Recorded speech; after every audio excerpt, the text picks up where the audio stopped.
Assalamualaikum warahmatullahi wabarakatuh. Perkenalkan, nama saya Alvita Karina Putri, NPM 230210074 dari Ilmu Kelautan Unpad Angkatan 2020. Pada kesempatan kali ini, saya akan menjelaskan materi mata kuliah analisis numerik, yaitu interpolasi. Di bidang kelautan, kita pastinya akrab dengan kegiatan survei lapangan. Menurut KBBI, survei sendiri merupakan teknik riset dengan memberi batas jelas atas data, penyelidikan, dan juga peninjauan. Survei kelautan sendiri merupakan kegiatan pengadaan data kelautan dengan tujuan akhir berupa data informasi untuk dipublikasi.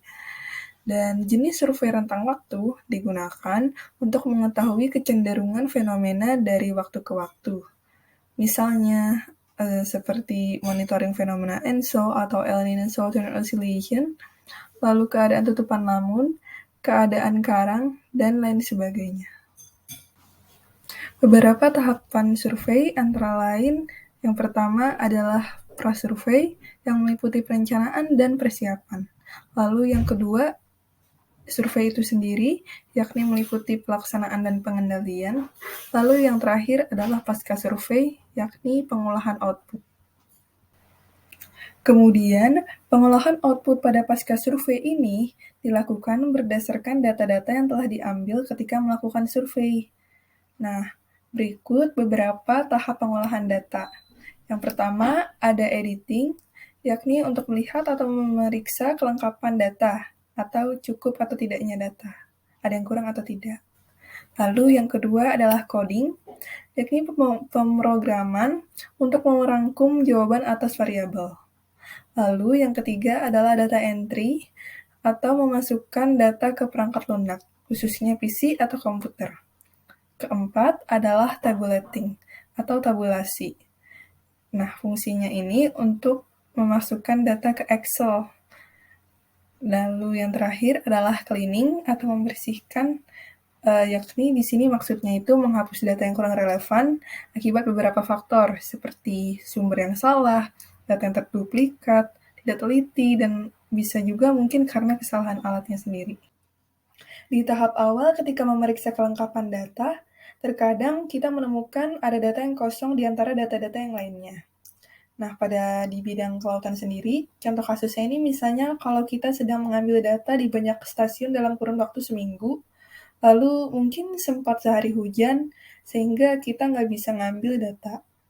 Atau mungkin saat memasang alat di beberapa stasiun, ada salah satu yang rusak, dan ya beberapa contoh lainnya.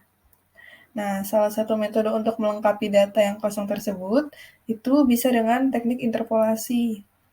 Nah, menurut ilmu matematika sendiri, interpolasi itu merupakan teknik mencari harga suatu fungsi pada suatu titik di antara dua titik yang nilai fungsi pada kedua titik tersebut sudah diketahui.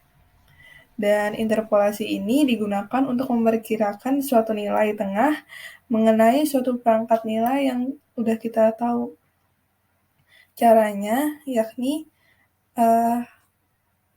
menggunakan informasi dari seluruh atau sebagian titik-titik yang telah diketahui, baik itu X0, X1, hingga X yang ingin diketahui berikutnya. Nah, ini berikut adalah contoh ilustrasi mengenai interpolasi. Jadi, ada dua titik yang telah diketahui dan kita ingin nyari nilai tengahnya. Nilai tengahnya itu nilai yang ingin kita cari. Jadi misalnya kayak kita punya 3 data tanggal 1, tanggal 3, dan kita ingin cari data tanggal 2 nih, berapa nih? Nah, kita bisa menggunakan teknik interpolasi.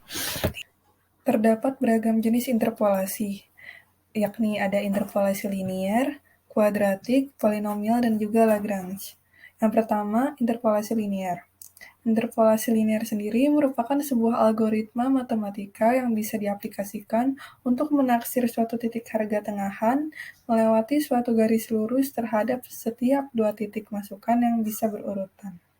Lalu kemudian ada interpolasi kuadratik, yakni fungsinya ini sama seperti interpolasi linier.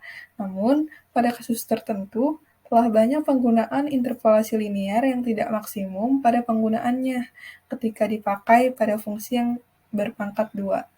Sehingga pada interpolasi kuadratik itu pun ada juga supaya fungsi dengan pangkat 2 itu mampu terselesaikan dan juga bisa dicari titik barunya dengan efektif. Lalu selanjutnya ada interpolasi polinomial dan juga Lagrange. Namun pada kali ini saya akan membahas secara khusus interpolasi linear yang telah digunakan secara umum dan yang paling mudah pengerjaannya. Langkah-langkahnya sebagai berikut. Yang pertama, tentukan 2 titik dan tentukanlah untuk mencari penyelesaiannya. Misalkan, yakni sebagai suatu titik yaitu ada P1, yakni terdiri dari X1 dan Y1, dan juga P2 yang terdiri dari X2 dan Y2. Lalu kemudian tentukan titik tengah daripada kedua titik tersebut. Misalnya ada sebuah titik X, sebagaimana titik tengahnya yakni nilai yang akan dicari. Lalu yang terakhir, hitunglah nilai Y dengan rumus tersebut, rumus interpolasi linear. Dan tak lupa juga tampilkan nilai dari titik yang baru. Selanjutnya ada contoh soal interpolasi. Nah, di sini kan ada data suhu permukaan laut yang terekam pada tanggal 1, 11, dan 15 November. Nah, kita akan mencari berapa sih perkiraan pada tanggal 6 November gitu. Pertama-tama, kita harus menggunakan rumus persamaan interpolasi linear nih, yakni Y sama dengan Y1 plus X min X1 per X2 min X1 kali Y2 dikurang Y1.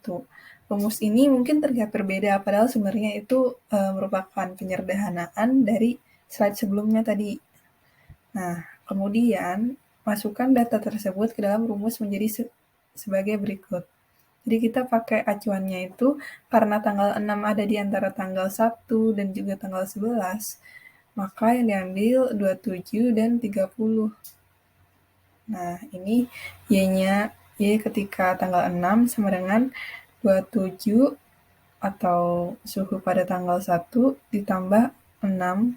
6 ini tanggal yang dicari, dikurang 1, dibagi 11 dikurang 1, kali 30 atau suhu pada tanggal 11 dikurang suhu tanggal 1 dikurang 27.